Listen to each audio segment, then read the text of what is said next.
Rogue Trader has plenty of early game traps waiting for new players, so here are 5 quick tips that will make your first few hours a lot easier. These are the things most of us only learn after hours of mistakes and brainstorming what actually happened. Apply them though at the start and you'll fight better, level smarter, and unlock way more rewards on your first run.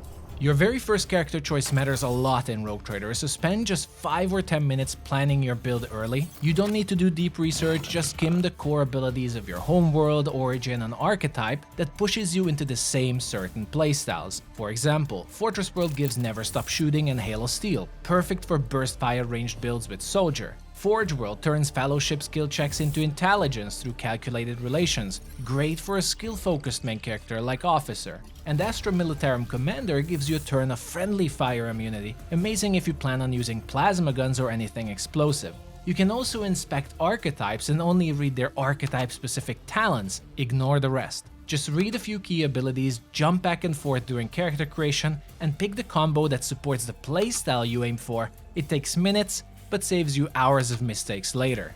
Rogue Trader combat also hits harder than most people expect, so don't rush into melee on turn 1. Play more defensively, create distance, and use the cover. Force enemies to come to you, and once they clump up, that's when you punish them with AoE abilities. Cover is huge in this game. Partial cover gives 35% dodge and full cover 60%, so staying protected lets you survive the early waves much easier. A well-placed melee tanky character can also shut down their frontline in a choke. Opportunity attacks will help stopping enemies from pushing past them.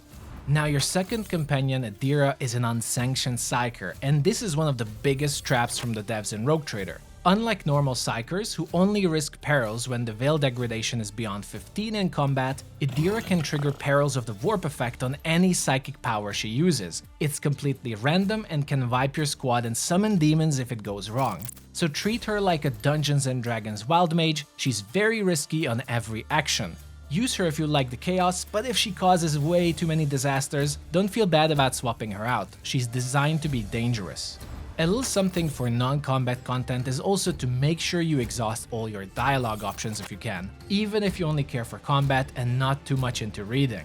Asking companions for their opinions, using logic, lore, awareness, and coercion, all of these often unlock unique loot, experience, shortcuts, and quest outcomes you would completely miss otherwise. So make sure every character specializes in at least one non-combat skill, or build your main character as a skill monkey.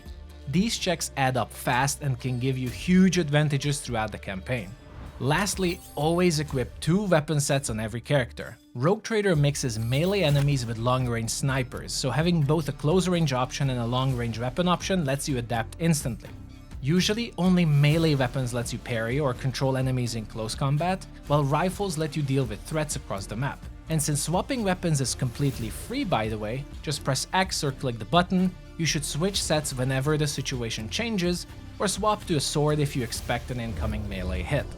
But that's it for a quick set of beginner tips. Hope this helped you get a smoother start in Rogue Trader. If you made it all the way here, drop a "wah" in the comments so I know you survived the whole thing, and I'll catch you in the next one everyone. Bye bye.